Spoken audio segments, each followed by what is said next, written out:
الحمد لله الذي هدانا لهذا وما كنا لنهتدي لولا أن هدانا الله. اللهم صل على محمد وعلى آل محمد كما صليت على إبراهيم وعلى آل إبراهيم إنك حميد مجيد. دوستو، آج کا جو ویڈیو ہے یہ اتوار کے سلسلے میں ہے، اور اس ویڈیو میں ہم سوالات کے جوابات دیتے ہیں. خواجہ صاحب کہتے ہیں کہ علی رضی اللہ تعالیٰ عنہ کو سکون کہاں سے ملا؟ خارجی اور دوسرے لوگوں نے ہر وقت سکون برتا کرتے رکھا، اور بنو امیہ والوں نے اور جو ہے نا تو وہ علی رضی اللہ تعالیٰ عنہ امن اور سکون اور وہ مختلف قسم کی بدعات کو کس طرح سے ختم کر سکتے تھے. میرے بھائیوں، یہ ایسی بات نہیں ہے. علی رضی اللہ تعالیٰ عنہ کو سکون تھا، اور کیونکہ رسول اللہ صلی اللہ علیہ وسلم نے کہا ہے اس کے دور کی حضرت علی کے دور کو خلفۂ راشدین رشد اور بھلائی والے دور کے اندر داخل کیا ہے. تو یہ نہیں ہو سکتا کہ اس کے دور میں کوئی بدامنی ہو جائے. ہاں، کچھ اکا دکا واقعات ہو جاتے ہیں، لیکن اوور آل کنڈیشن ملک کی بہت بہترین تھا، بہت بہترین نظام تھا.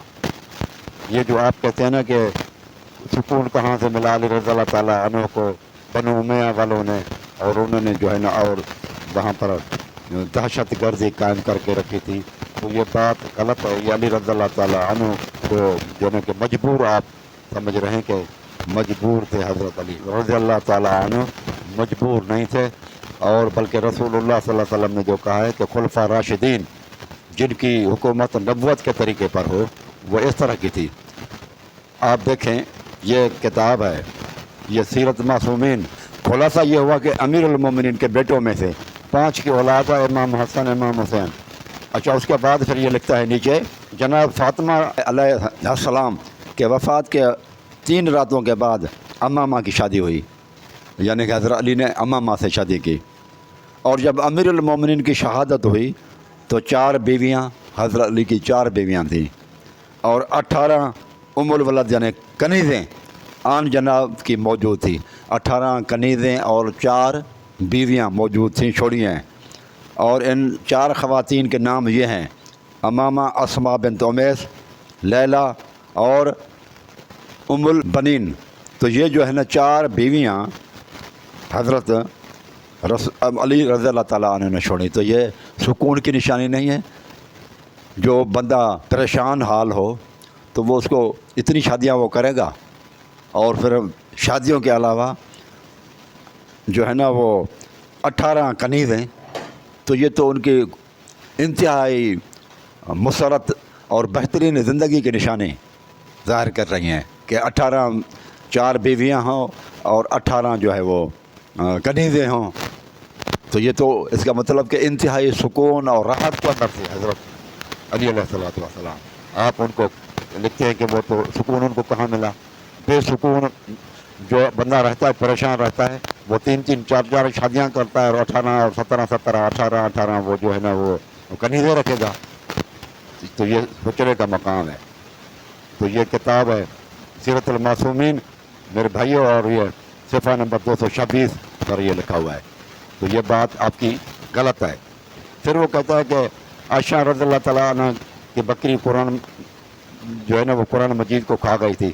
تو یہ جو کچھ آیتیں تھیں تو وہ اگر کھا گئی تھیں، عائشہ صدیقہ رضی اللہ تعالیٰ عنہ کی بکری کھا گئی تھی، تو اللہ کے بندے یہ ایسی تھوڑی تھی کہ یہ آیات اور یہ قرآن مجید کے آیات یہ دوسرے کسی کے پاس، صحابہ کے پاس موجود نہیں تھی. لہذا عائشہ صدیقہ کی بکری اگر عائشہ صدیقہ کے پاس جو آیتیں لکھی تھی اگر وہ کھا گئیں، تو اس کا مطلب یہ کہ وہ جو ہے نا اور جو قرآن مجید کے حافظ تھے، جن کے دلوں میں قرآن مجید موجود تھا، وہ بھی بکری کھا گئی تھی. ٹھیک ہے، وہ مٹیریل جو تھا، جو لکھا ہوا تھا کسی جو ہے نا گتوں پر، کاغذ پر یا کسی چیز پر، وہ تو بکری کھا گئی، لیکن دلوں پر جو قرآن مجید موجود تھا وہ تو محفوظ رہا نا، تو اصلی حالت میں قرآن مجید موجود رہا ہے۔ اور پھر وہ کہتا ہے کہ عمر رضی اللہ تعالیٰ عنہ کے بقول آیت رجم بھی تھی، آیت رجم بھی تھی۔ یہ تو صحیح بخاری میں بھی موجود ہے کہ آیت رجم جو ہے نا کتاب اللہ میں موجود تھی، تو کتاب اللہ حدیث کو بھی کہا گیا ہے، تو ابھی بھی موجود ہے حدیث میں کہ رجم کیا جائے۔ جو بندہ شادی شدہ ہو اور زنا کرے، شادی شدہ ہو اور زنا کرے تو اس کو 100 کوڑے مار کر اس کو رجم کیا جائے گا، پتھر لگائے جائیں گے تاں کہ وہ کھڈا کھود کے پتھر لگا کے لوگوں کے ایک مومنین کا گروہ اس کو واچ کرے گا اور وہاں پر اس کو کہ وہ بندہ مر جائے، تو وہ رجم ابھی بھی ہے۔ لیکن یہاں وہ قرآن مجید کے الفاظ نہیں ہیں، آپ اس کو دیکھیں، اس میں کتاب اللہ ہے، تو کتاب اللہ جس طرح سے قرآن مجید ہے تو کتاب اللہ رسول اللہ صلی اللہ علیہ وسلم کی حدیث کو بھی کہا جاتا ہے، تو اس سے کتاب اللہ کے لفظ دھوکہ نہ کھائیں۔ اس پر میں نے میرا لیکچر گزر چکا ہے، دے چکا ہوں میں، کہ حدیث بھی کتاب اللہ ہی ہے، اللہ تعالیٰ کی کتاب ہے۔ کو قرآن مجید گیا ہے نا کہ ثم ان علینا فیضا کرنا فتح قرآن ہو، جب جبریل پڑھے تو آپ بھی محمد صلی اللہ علیہ وسلم آپ پڑھتے چلے جائیں۔ ثم ان علینا بیانہ، پھر اس قرآن مجید کا بیان اور تفسیر بھی ہمارے اوپر ہے، یعنی کہ رسول اللہ صلی اللہ علیہ وسلم کو جو قرآن مجید کی تفسیر بتائی گئی ہے حدیث کی صورت میں، وہ اللہ تعالیٰ فرماتا ہے یہ ہمارا ذمہ ہے، ہم آپ کو بتائیں گے۔ آپ محمد صلی اللہ علیہ وسلم پریشان نہ ہوں، تو یہ قرآن مجید اور قرآن مجید کی تفسیر یہ دونوں اللہ کی طرف سے رسول اللہ صلی اللہ علیہ وسلم کو بتائی گئی تھی، کیونکہ رسول اللہ صلی اللہ علیہ وسلم اپنی زبان سے کچھ بھی نہیں بولتے تھے۔ رسول اللہ صلی اللہ علیہ وسلم نے جو کچھ تفسیر قرآن مجید کی بتائی ہے وہ بھی منزل من اللہ ہے، اللہ کی طرف سے نازل شدہ ہے، وہ بھی وہی ہے، جس طرح سے قرآن وہی ہے اس طرح سے رسول اللہ صلی اللہ علیہ وسلم کی حدیث بھی وہی ہے، اس لیے دونوں کو کتاب اللہ کہا گیا ہے۔ پھر وہ کہتے ہیں کہ عجیب حالت کر دی ہے، کنفیوژن ہے، کیا کریں؟ آپ کنفیوز نہ ہو بھائی، کوئی بات نہیں، آپ سوالات کریں، ہم انشاءاللہ کوشش کریں گے کہ آپ کی کنفیوژن کو جو ہے نا وہ دور کریں۔ باقی رہات کے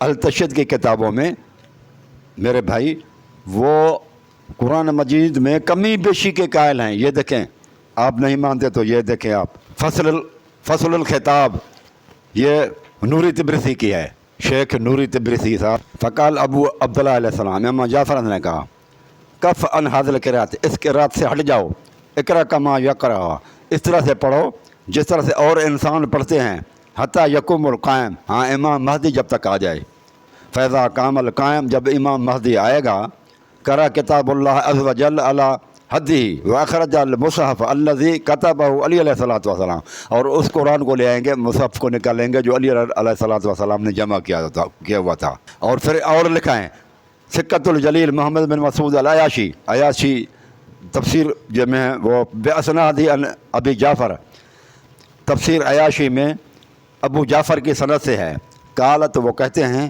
کہ لولا انہ زید فی کتاب اللہ ونقص منہ ما خفی حقنا اللہ ذی حجی، اگر قرآن مجید میں کمی بیشی نہیں ہوئی ہوتی تو ہمارا حق ہم جو ہے نا لوگوں پر کبھی بھی پوشیدہ نہیں رہتا۔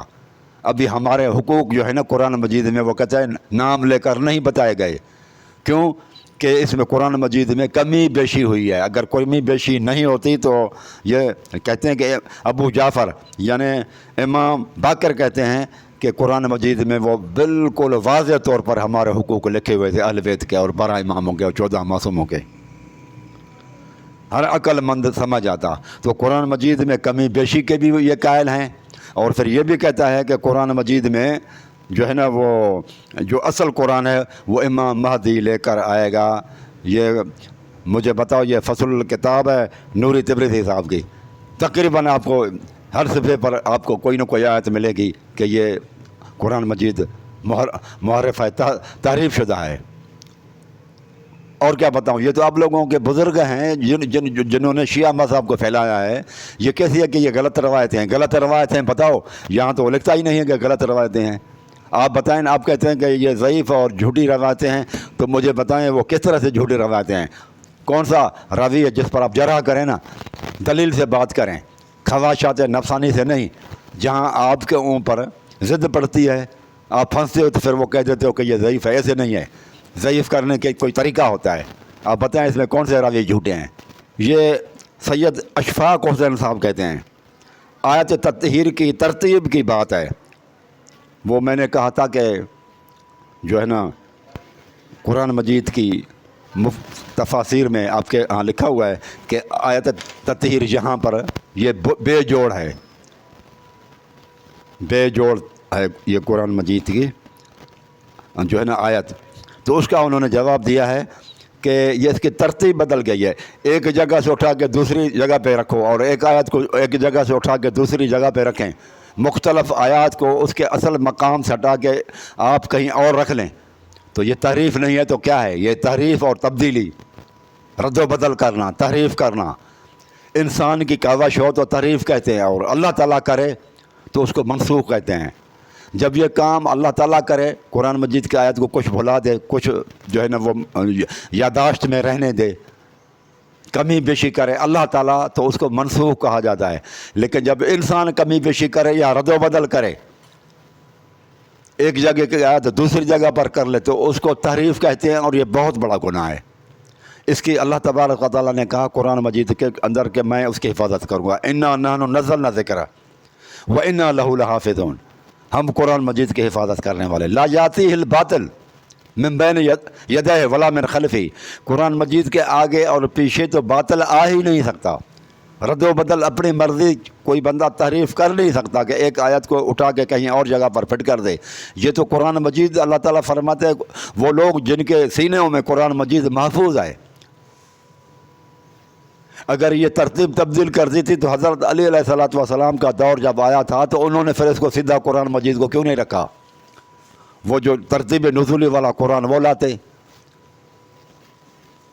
اور وہ امام مہدی لے کر آ جائے گا. یہ کتنا بڑا گناہ ہے کہ حضرت علی رضی اللہ تعالیٰ عنہ نے وہ جو قرآن مجید اصلی تھا وہ تو آپ لوگ چھین رہے ہیں, جو اصل قرآن ہے وہ بھی دینے کے لیے تیار نہیں ہیں. جو اصلی قرآن ہے وہ بھی دینے کے لیے تیار نہیں ہیں. موجودہ قرآن بھی آپ چھیننے کے لیے تیار ہیں. کتنا بڑا ظلم ہے, ایک چیز جو موجود ہے وہ بھی چھین رہے ہو, تو یہ عدل ہے. سعید حسین صاحب کہتے ہیں, سعید صاحب رسول نے 3 دن تراویح پڑھائی تو آپ لوگ 30 دن کیوں پڑھتے ہو؟ تو رسول اللہ صلی اللہ علیہ وسلم نے میرے بھائی قرآن مجید یا نمازیں, ٹھیک ہے, 40 سال کے بعد قرآن مجید نازل ہو آپ کے اوپر, اور 63 سال میں یعنی کہ 23 سال آپ نے نمازیں پڑھیں. تو اب جس بندے کی عمر زیادہ ہو تو 23 سال سے زیادہ ہو نہیں 25 سال یا ہم 30 سال کیا نماز نہیں پڑھ سکتے؟ یا اگر رسول اللہ صلی اللہ علیہ وسلم, تو یہ بات غلط ہے. 3 دن بھی چیز رسول اللہ صلی اللہ علیہ وسلم سے ثابت ہو جائے تو یہ سنت سے ثابت ہو گیا.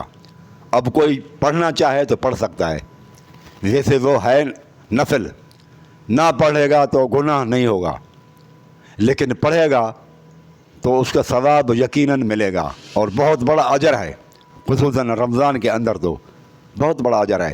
لہٰذا یہ بات غلط ہے کہ 3 دن رسول اللہ صلی اللہ علیہ وسلم نے تراویح پڑھی تو آپ 30 دن کیوں پڑھتے ہیں؟ تو رسول اللہ صلی اللہ علیہ وسلم نے نماز اور زکوٰۃ نکالی 23 برس, تو کیا ہم 23 برس سے زیادہ ٹائم تک اگر زندہ رہیں تو وہ ہم نماز نہیں پڑھ سکیں گے کسی تو یعنی کہ کیا رسول اللہ صلی اللہ علیہ وسلم نے 23 سال نماز پڑھی تو ہم بھی بس صرف 23 سال نماز پڑھیں اور زیادہ نہیں؟ تو یہ بات اس طرح نہیں ہوتی ہے.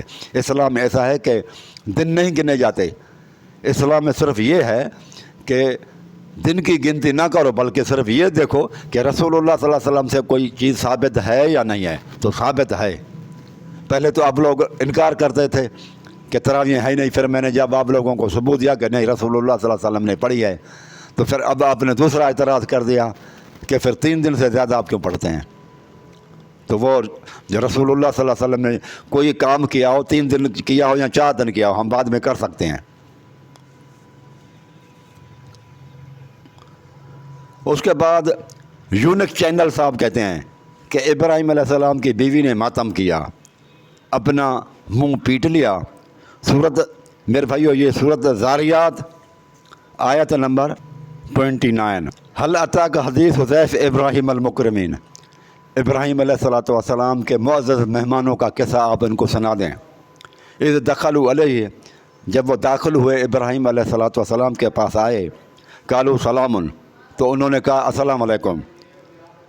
قوم منکرون قال سلام، تو ابراہیم علیہ السلام نے کہا وعلیکم السلام۔ قوم منکرون، اے اجنبیو۔ فراغ الی اہلہ، بس وہ اپنے گھر کی طرف چلے ابراہیم علیہ السلام۔ فرجاء بعجل سمین، تو وہ بھنا ہوا بچھڑے کا گوشت لے کر آئے۔ فقربہ الیہم، وہ ان کے آ کر قریب رکھ دیا ابراہیم علیہ السلام نے کھانے کے لیے۔ وہ تو فرشتے تھے، ابراہیم علیہ السلام کو پتہ نہیں پڑا۔ پھر وہ دل میں ابراہیم علیہ السلام کہنے لگے قال اللہ تاکلون، یہ کھاتے کیوں نہیں ہیں؟ فاوجس منہم خیفتن، تو ابراہیم علیہ السلام نے ان سے خوف کھایا۔ اس آیت سے یہ بھی ثابت ہوتا ہے کہ ابراہیم علیہ السلام اور فرشتے باہر بیٹھے ہوئے ہیں ڈرائنگ روم میں، اور ابراہیم علیہ السلام گھر کی طرف چلے گئے۔ فرشتوں کو یہ پتہ نہیں تھا کہ ہم تو فرشتے ہیں اور ہم تو کھانا نہیں کھائیں گے، گوشت وغیرہ نہیں کھاتے۔ تو ابراہیم علیہ السلام گائے کے بچے کو ذبح کر رہے ہیں اور ہمارے لیے کھانا پکا رہے ہیں۔ تو فرشتوں کو یہ پتہ نہیں چلا کہ اس کو روک دیں، اور ابراہیم علیہ السلام کو بھی یہ پتہ نہیں پڑ رہا تھا کہ وہ جو میرے پاس مکرم مہمان آئے ہیں یہ تو فرشتے ہیں اور وہ کھانا نہیں کھاتے۔ نہ فرشتوں کو پتہ تھا ابراہیم علیہ السلام کے حال کا کہ ہمارے لیے کھانا پکا رہا ہے اور بچھڑا جو ہے وہ ذبح کر رہا ہے، اور نہ ابراہیم علیہ السلام کو پتہ تھا کہ فرشتے ہیں وہ کھانا کو کھائیں گے نہیں، لہٰذا ابراہیم علیہ السلام نے تو ذبح کر دیا۔ پھر وہ بھنا ہوا گوشت سامنے آ کر رکھا تو وہ نہیں کھا رہے تھے۔ تو ابراہیم علیہ السلام ڈرے کہ اس علاقے کے اندر اور رسم ہے کہ جو بندہ کسی کا کھانا نہیں کھاتا تو اس کا مطلب اس کے ساتھ لڑے گا کہ پیٹ کے اندر وہ اب نمک نہیں ڈال رہا۔ نمک حرامی لوگ اس زمانے میں نہیں کرتے تھے، جس کے ساتھ لڑنا ہوتا تھا تو وہ ان کا کھانا نہیں کھاتے تھے۔ تو انہوں نے یہ پھر سوچا کہ یقیناً یہ مجھ سے لڑنے آئے ہیں، اس لیے کھانا میرا نہیں کھا رہے، تو اس لیے وہ ڈرے۔ تو وہ بھی فرشتوں نے بھی محسوس کر لیا کہ ابراہیم علیہ السلام تو ڈر رہے ہیں ہم سے۔ قرآن کہتا ہے کہ فاوجس منہم خیفتن، تو ابراہیم علیہ السلام خوف کھا رہا تھا۔ اس کا مطلب یہ ہے کہ انبیاء اور نبی بھی خوف کھاتے ہیں۔ تو اگر صحابہ نے خوف کھا لیا تو کیا ہوا؟ ڈر انسان کی سرشت میں ہے۔ یہ ابراہیم علیہ السلام، یہ قرآن مجید کی آیتیں ہیں۔ قالوا لا تخف، تو وہ فرشتوں نے کہا آپ خوف نہ کھائیں۔ وبشروہ بغلام علیم، اور اس کو بشارت دی ایک فرمان بردار بیٹے کی، ایک علم والے لڑکے کی۔ فاقبلت امرأتہ، پھر ابراہیم علیہ السلام کی بیوی آگے بڑھی، فی سرۃ، حیرت کے اندر، تعجب اور حیرت کے اندر ابراہیم علیہ السلام کی بیوی، یہ مکالمہ جو تھا کلام آپس میں ان کا، وہ گفتگو سن رہی تھی، وہ آگے بڑھی، فی سرۃ، فسقط، اور آ کر اپنے منہ پر ہاتھ مارا، فسقط مارا اپنے منہ پر، وجہ اپنے چہرے کے اوپر مارا، جو ہے نا ہاتھ مارا۔ کس وجہ سے؟ حیرت کی وجہ سے۔ یہ بتا رہا ہے فی سرۃ، حیرت میں، غم میں نہیں، پریشانی میں نہیں، وہ مصیبت نہیں تھی، حیرانگی تھی، حیرت تھی، تعجب تھا کہ میں بوڑھی ہوں، میرا شوہر بھی بوڑھا ہے، تو کس طرح سے بیٹا اب ہمیں جو ہے نا وہ پیدا ہوگا۔ اس وجہ سے اپنے ہاتھ پر تعجب کی نشانی ہے، یہ ہاتھ پاؤں سر پر یا ادھر یا سر ماتھے پر آپ ہاتھ رکھیں، یہ تعجب کی نشانی ہوتی ہے۔ تعجب کی وجہ سے وجہہا، وکالت، اور کہنے لگی عجوز عقیم، میں تو بڑھیا ہوں اور ساتھ ہی بانجھ بھی ہوں، بڑھیا اور بانجھ ہوں، تو اب مجھے بچہ کیسے پیدا ہوگا، اس لیے اپنا ہاتھ مارا تھا۔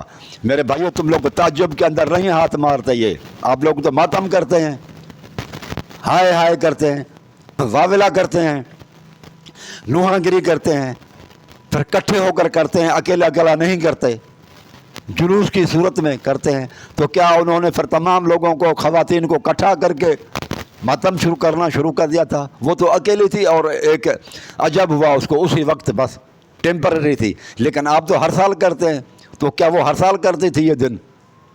اور وہ حیرت میں تھی، تعجب میں تھی، خوشی میں تھی.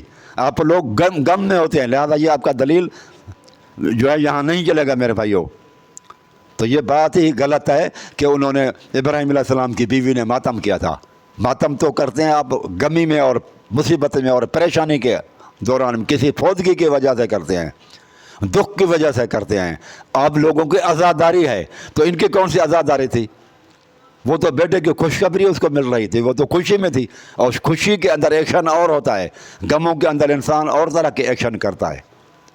تو ایکشن کو نیت پر دار و مدار ہوتا ہے. اس کی نیت کیا تھی؟ خوشی کی. آپ لوگوں کی نیت ہوتی ہے ماتم کی، وہ دکھ اور پریشانی اور مصیبت کی وجہ سے ہوتی ہے. تو اور یہ مصنوعی انداز ہے، اور وہ اس کی قدرتی ایکشن تھا، وہ اس کا ایکشن جو تھا قدرتی تھا. اور آپ لوگ کو اندر اداکاری ہوتی ہے اور مصنوعیت بھری ہوتی ہے، وہ نیچرل یہ نہیں ہوتا طریقہ آپ لوگوں کا. تو یہ چیز ہے میرے بھائیو. تو یہ قرآن مجید سے آپ کا دلیل نہیں چلے گا. ابراہیم علیہ السلام کی بیوی نے ماتم کیا، اپنا منہ پیٹ لیا، غلط بات ہے میرے بھائی.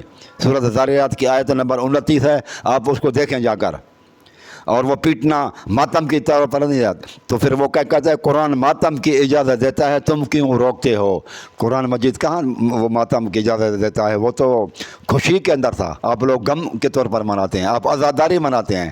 کیا وہ عزاداری تھی ان کی؟ تو یہ بات غلط ہے.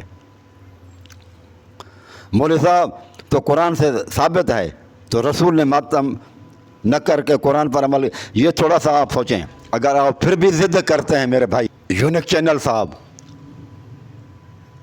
اگر آپ پھر بھی ضد کرتے ہیں کہ نہیں یہ اس قرآن مجید کی آیت سے ماتم کرنا جائز ہے، تو جب رسول اللہ صلی اللہ علیہ وسلم کو جبریل نے بتا دیا اور مٹی بھی دکھا دی کہ یہ وہ مٹی ہے جس مٹی پر امام حسین علیہ السلام شہید ہوں گے، پھر رسول اللہ صلی اللہ علیہ وسلم نے علی کو بلایا کہ کیا تمہیں وہ میں مٹی دکھاؤں جس سرزمین پر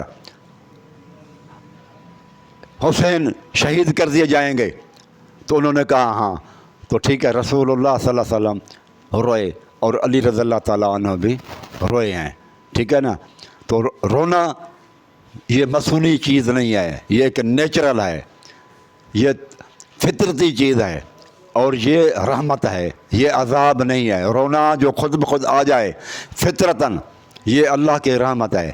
اور رونا جس میں شور اور غل ہو، واویلا ہو، نوحہ گری ہو، جس میں مصنوعیت اضافی کی جائے، اداکاری کی جائے، دکھاوے کے لیے کیا جائے، وہ نقصان دہ ہوتی ہے، وہ عذاب ہے، وہ عذاب ہے. وہ رسول اللہ صلی اللہ علیہ وسلم سے ایسی ثابت نہیں ہے. پھر کیا حضرت رسول اللہ صلی اللہ علیہ وسلم نے اور امام علی نے اور صحابہ کو ملا کے جلسے جلوس نکالے، اور ہر سال رسول اللہ صلی اللہ علیہ وسلم ماتم کرتے تھے اور تعزیہ نکالتے تھے. اللہ کے بندو، ایک قدرتی طور پر رونا آ جاتا ہے، انسان بے بس ہے اس میں، لیکن یہ ہاتھ اپنے سینہ کو بھی کرنا اور رانوں پر مارنا، یہ جان بوجھ کر، یہ تو قدرتی نہیں ہے، یہ تو مصنوعی انداز ہے. اور جتنی مصنوعیت ہو یہ شریعت میں خلاف ہے، یہ غلط بات ہے.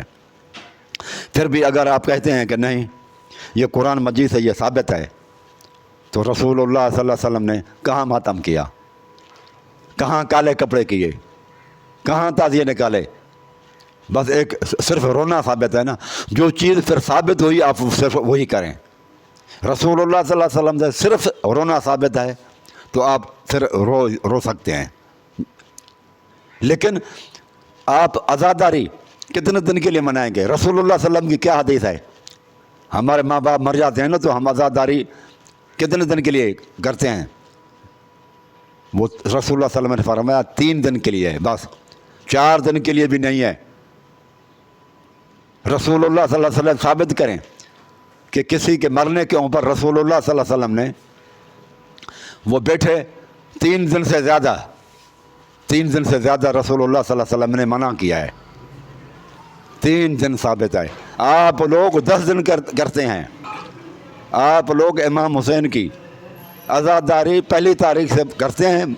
1 تاریخ محرم الحرام کی، اور 10ویں تاریخ کو امام جب شہید ہوا ہے تو 10 دن مناتے ہیں۔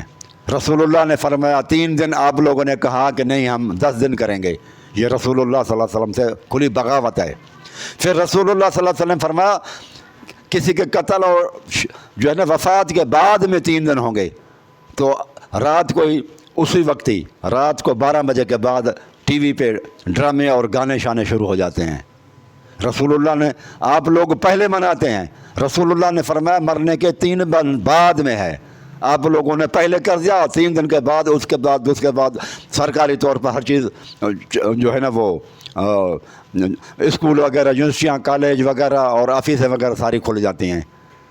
3 دن بعد میں کرنا چاہیے تھا، آپ لوگوں نے پہلے کر دیے 10 دن، اور 3 دن بعد والی حدیث کو اڑا دیا، آپ لوگوں نے عمل نہیں کیا۔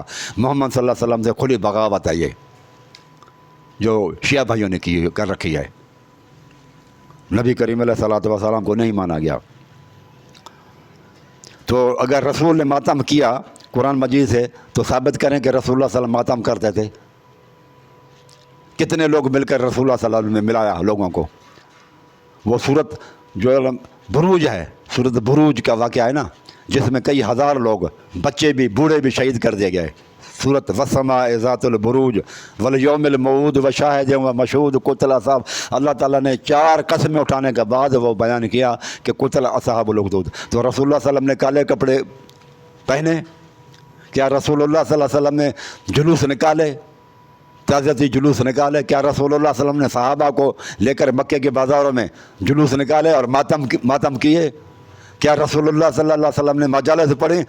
یہاں تو کہتے ہیں نا آپ لوگ جو ہے نا وہ 72 شہید ہوئے ہیں، اور وہاں پر تو بچے بوڑھے خواتین ملا کے ہزاروں کے اندر آئیں۔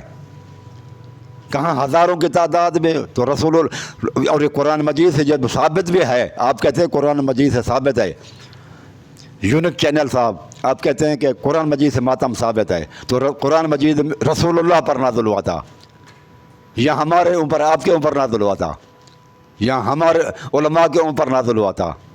تو ہم نے تو قرآن مجید سے یہ ثابت کر لیا کہ ماتم جائز ہے، قرآن کہتا ہے، لیکن رسول اللہ صلی اللہ علیہ وسلم نے تو ماتم نہیں کیا۔ تو اس کا مطلب کہ رسول کو قرآن مجید سمجھ میں نہیں آیا، شیعہ علماء کو سمجھ میں آ گیا۔ کیا رسول اللہ صلی اللہ علیہ وسلم تو شیعہ عالم زیادہ سمجھتے ہیں کہ رسول اللہ صلی اللہ علیہ وسلم نے تعزیے اور ماتم تو نہیں کیا؟ اصحاب الاخدود کا، امیر حمزے کے لیے، شہدائے بدر کے لیے بھی رسول اللہ نے ماتم نہیں کیا۔ شہدائے احد کے لیے 72 صحابہ شہید ہوئے وہاں پر، ان کا بھی رسول اللہ صلی اللہ علیہ وسلم نے صحابہ نے مل کر تعزیتی جلوس نہیں نکالے، ماتم نہیں کیے، سینہ کو بھی نہیں کی۔ تو کیا رسول اللہ صلی اللہ علیہ وسلم قرآن کو نہیں سمجھ سکے تھے؟ اور شیعہ علماء سمجھ گئے کہ قرآن مجید میں لکھا ہوا ہے کہ ماتم کرنا چاہیے، لیکن رسول اللہ صلی اللہ علیہ وسلم نے بھی نہیں کیا، اور علی رضی اللہ تعالیٰ عنہ نے بھی نہیں کیا۔ شہدائے بدر کے لیے ثابت کریں کہ علی رضی اللہ تعالیٰ عنہ اور پنجتن مل کے بازاروں میں، روڈوں پر وہ ماتم کرتے پھرتے تھے ہر سال، شہدائے بدر کے لیے، شہدائے احد کے لیے اور اصحاب الاخدود کے لیے۔ ثابت کریں۔ علی رضی اللہ تعالیٰ عنہ کو بھی قرآن سمجھ میں نہیں آیا، آج کل کے علماء کو سمجھ میں آ رہا ہے 1400 سال کے بعد۔ رسول اللہ صلی اللہ علیہ وسلم کو بھی سمجھ میں نہیں آیا، شیعہ ذاکرین کو سمجھ میں آ گیا۔ یہ کیسا عقیدہ ہے بھائی؟ آپ سوچیں ذرا۔ مصیبت میں رونا بھی جائز ہے، ہاں یہ تو ہے کہ مصیبت میں، دکھ میں رونا جائز ہی نہیں ہے، بلکہ بہت ثواب کا کام ہے، لیکن وہ رونا جو قدرتی طور پر آ جائے، نہ کہ جو ہے نا واویلا مچائی جائے، اس میں مصنوعیت نہ ہو، مصنوعیت نہ ہو، دکھاوا نہ ہو، وائے وائے آوازیں نہ کسی جائیں، بلند کی جائیں، آرٹیفیشل اور مصنوعیت اس میں کچھ بھی نہ ہو، جو نیچرل ہو، آپ کے آنسو ٹپکیں، وہ رحمت ہوتی ہے، اور وہ رسول اللہ صلی اللہ علیہ وسلم میں ثابت ہے، قدرتی نیچرلی۔ ہاں آپ بیٹھے ہوئے ہیں اور امام صاحب کا واقعہ کہیں پر سنتے ہیں، آپ کے آنسو آ جاتے ہیں، تو یہ عین رحمت ہے، یہ بہت برکت ہے۔ لیکن یہ کہیں نہیں ہے کہ مل جل کے سارے لوگ اکٹھے ہو جاؤ اور ماتم کرنا شروع کر دو جلوس کی صورت میں، اور نوحہ کھوانی کرتے جاؤ اور روتے اور پیٹتے چلے جاؤ، یہ طریقہ رسول اللہ صلی اللہ علیہ وسلم اور صحابہ سے اور اہل بیت سے ثابت نہیں۔ اگر ایسا ہوتا قرآن مجید سے ثابت تو رسول اللہ صلی اللہ علیہ وسلم ظلم کرتے اور حضرت علی بھی کرتے۔ رسول اللہ صلی اللہ علیہ وسلم، نبی علیہ الصلوۃ والسلام حضرت حسین کی شہادت پر روئے اور علی رضی اللہ تعالیٰ عنہ پہ روئے، یہ صحیح ہے، تو لیکن اس میں مصنوعیت نہ ہو، آرٹیفیشلزم نہ ہو، اس میں جو بھی چیز ہو نیچرل چیز ہو۔ پھر وہ کہتا ہے بھائی یہ یونک چینل والا قرآن ماتم بتاتا ہے، آپ جھوٹی اور من گھڑت روایت کا سہارا نہ لو۔ کہتا ہے کہ آپ نے جو پیش کی نا کہ یہ ماتم اور کالے کپڑے حضرت علی نے ملا یحضر الفقی اور فروع کافی کے اندر، میں نے وہ جو پچھلے چند دن پہلے 3-4 دن پہلے ایک ویڈیو بنائی، اس پر ان کا تبصرہ ہے کہ یہ روایتیں جھوٹی ہیں۔ آپ کے کہنے سے تو روایتیں جھوٹی نہیں ہوں گی نا بھائی، جرح کریں نا، اس کا کوئی طریقہ ہوتا ہے۔ کون کون سے راوی جھوٹے ہیں؟ کتابیں آپ کی ہیں، کتاب کے رائٹر نے تو نہیں لکھا کہ جھوٹی روایت ہے، غلط روایت ہے، وہ تو صحیح سمجھ کر، وہ تو آپ کی کتابوں میں لکھا ہوا، ہمارے جو بھی باتیں ہیں روایتیں ہیں اماموں سے ہیں اور وہ مشہور ہیں، لہذا ان کی تو سندوں کی بھی ضرورت نہیں ہے۔ سورۃ النساء میں ہے، پھر وہ کہتے ہیں کہ جزا اور فرا جائز ہے، کیونکہ قرآن مجید کہتا ہے کہ مظلوم کر سکتا ہے، چھٹا پارا ہے، لا یحب اللہ، چھٹا پارے کے شروع کے اندر ہے، یہ اس بھائی نے آیت پڑھی ہے، لا یحب اللہ الجہر بالسوء من القول الا من ظلم۔ اللہ تبارک و تعالی برائی کے ساتھ آواز بلند کرنے کو اللہ تعالیٰ پسند نہیں کرتا، مگر ہاں مظلوم کو اجازت ہے کہ وہ کسی کی برائی کے ساتھ آواز کو بلند کر سکتا ہے۔ اگر اس قرآن مجید کے آیت سے مقصد یہ ہوتا نا جو آپ لوگ ماتم کرتے ہیں اور جلوس نکالتے ہیں اور گالم گلوچ نکالتے ہیں مختلف صحابہ کرام کو، اگر اس کا مطلب یہ ہوتا تو یہ رسول اللہ صلی اللہ علیہ وسلم اس آیت کی روشنی میں یقیناً رسول اللہ صلی اللہ علیہ وسلم ماتم کرتے۔ یہ تو رسول اللہ صلی اللہ علیہ وسلم نے ماتم کیا ہی نہیں ہے، یا تو پھر آپ یہ کہیں کہ یہ قرآن مجید کے آیت کا جو اصل مفہوم ہے وہ ہم سمجھے ہیں، اہل تشیعت کے ذاکرین اور علماء، محمد صلی اللہ علیہ وسلم نہیں سمجھے تھے کہ اس آیت میں یہ ہے کہ برائی کے ساتھ بلند آواز کرنا، اس کا مطلب جو آپ لے رہے ہیں تو وہ رسول اللہ صلی اللہ علیہ وسلم نے کہاں لیا بتائیں۔ سب سے پہلے آپ یہ دیکھیں کہ قرآن مجید کے آیات جو آپ کو شیعہ ذاکرین یا شیعہ علماء آپ کو بتاتے ہیں، یونک چینل صاحب، اس کو آپ پہلے یہ دیکھیں کہ قرآن مجید تو نازل ہوا تھا محمد صلی اللہ علیہ وسلم کے اوپر، تو کیا رسول اللہ صلی اللہ علیہ وآلہ وسلم نے اس طرح کا جس طرح کہ یہ کرتے ہیں ماتم وغیرہ، یہ کیا تھا رسول اللہ صلی اللہ علیہ وسلم نے؟ وہ جو ظالم تھے، اب یہ قرآن مجید کی آیت ہے نا کہ برائی کے ساتھ آواز بلند کرنا اللہ کو پسند نہیں، سوائے مظلوم کر سکتا ہے، تو کیا رسول اللہ صلی اللہ علیہ وسلم نے اہل خندق کے لیے، اصحاب بروج کے لیے، والسماء ذات البروج والیوم الموعود قتل اصحاب الاخدود، تو ان کے لیے رسول اللہ صلی اللہ علیہ وسلم نے کبھی کوئی جلسہ جلوس نکالا، آوازوں کو بلند کبھی کیا؟ سب نے مل کر جلسے جلوس نکالے، تعزیے نکالے، ہزاروں کی تعداد میں لوگ شہید ہوئے۔ چلو وہ نہیں ہے کیونکہ وہ 60-70 سال پہلے کی بات ہے۔ چلو اس طرف دیکھتے ہیں کہ پھر جنگ بدری صحابہ کے لیے جو شہید ہوئے، اس کے لیے رسول اللہ صلی اللہ علیہ وسلم نے کچھ کیا؟ آوازوں کو بلند جلوس کی صورت میں کبھی کیے؟ شہدائے احد کے لیے رسول اللہ صلی اللہ علیہ وسلم نے کیے، سارے صحابہ مل کر، اہل بیت۔ چلو اگر آپ سمجھتے ہیں کہ صحابہ دین سے پھر گئے تھے، آپ کے عقیدے میں کہ نعوذ باللہ منا وہ منافق تھے، تو آپ اتنا تو سمجھائیں کہ اہل بیت تو تھے، تو اہل بیت کو ملا کے رسول اللہ نے نعرے لگائے، تو کس کے خلاف وہ بولتے رسول اللہ صلی اللہ علیہ وسلم، کس کی برائی بیان کرتے تھے وہ بھی بتائیں۔ تو یہ چیزیں ساری کی ساری قرآن مجید کی جتنی بھی میرے خیال بھائی آپ نے آیتیں پڑھی ہیں، وہ سب رسول اللہ صلی اللہ علیہ وآلہ وسلم نے ان کا وہ مفہوم نہیں لیا جو آپ کے علماء لے رہے ہیں۔ سب سے پہلے ایک اصول آپ سمجھ لیں، تمام بھائیوں کے میری گزارش ہے کہ جب بھی کوئی بندہ قرآن مجید کے آیت سے کوئی مفہوم نکالے تو اس کا جو نا صحیح طریقہ یہ ہے کہ آپ اس کو یہ دیکھیں کہ اس آیت قرآن مجید سے اللہ کے رسول نے، صحابہ نے اور اہل بیت نے یہ مفہوم نکالا تھا، وہ بندہ وہاں پکڑا جائے گا، وہ بندہ وہاں پکڑا جائے گا۔ اسی وقت آپ کے اوپر حق واضح ہو جائے گا۔ حق واضح کرنے کے لیے میں آپ لوگوں کو ایک نسخہ بتا دیتا ہوں۔ وہ نسخہ یہی ہے میرے بھائیوں کہ جب بھی کوئی بندہ قرآن مجید کی آیت پیش کرے کہ اس سے یہ ثابت ہے، تو اس وقت اس کو آپ پکڑیں کہ کیا اللہ کے رسول صلی اللہ علیہ وسلم نے یہ مفہوم لیا تھا جو آپ لے رہے ہیں۔ وہاں بندہ آ کر پکڑا جائے گا، جو بھی غلط فرقے والا ہوگا وہ پکڑا جائے گا۔ یہ ایک نسخہ ہے میری طرف سے، اس کو آپ ذہن میں رکھیں۔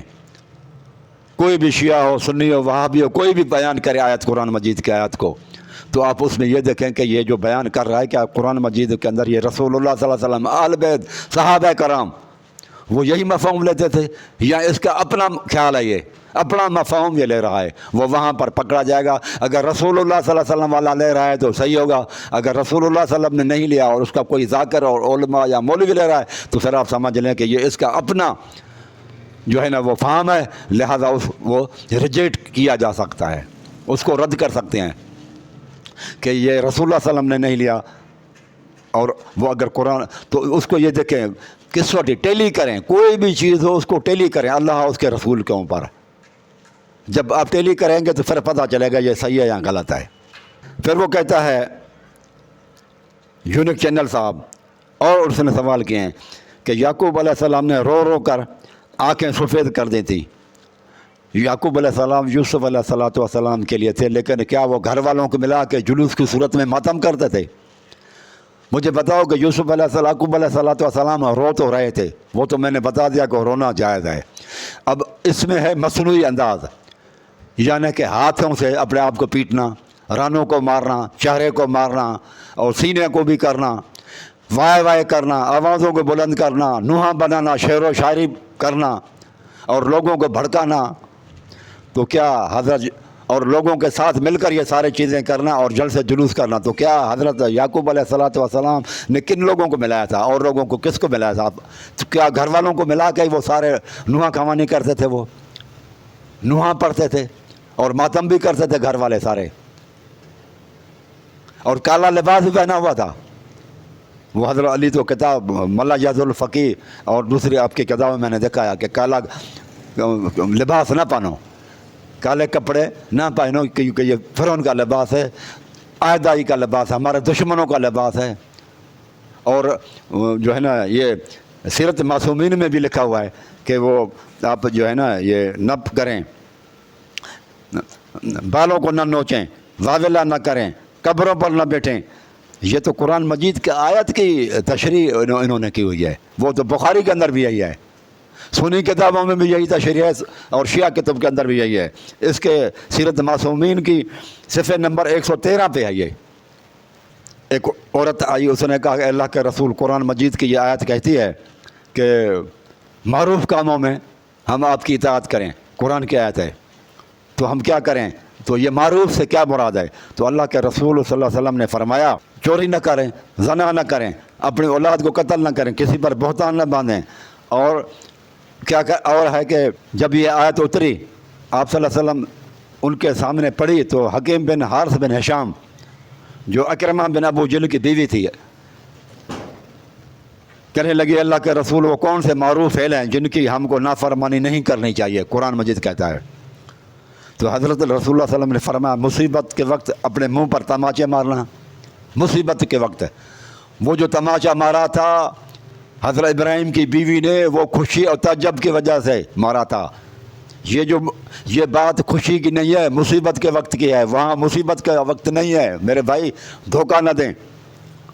اور اپنے چہروں کو زخمی مت کرنا، اپنے بال نہ لوچنا، گریبان چاک نہ کرنا، اپنے لباس کو سیاہ نہ کرنا، کالا لباس نہ پہننا، دیکھیں یہ بھی لکھا ہوا ہے۔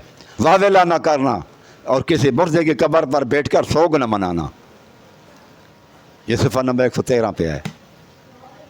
میرے بھائیوں آج بس یہ اتنا ہی، کچھ سوالات تھے جن کے میں نے جواب دے دیے۔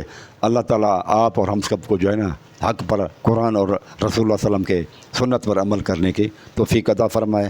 اللہ تعالی ہمیں اس حال میں مارے کہ ہمارے دلوں کے اندر رسول اللہ صلی اللہ علیہ وسلم، اصحاب رسول اور اہل بیت رسول کے ساتھ محبت ہو۔ اقول قولی ھذا استغفر اللہ استغفر اللہ استغفر اللہ۔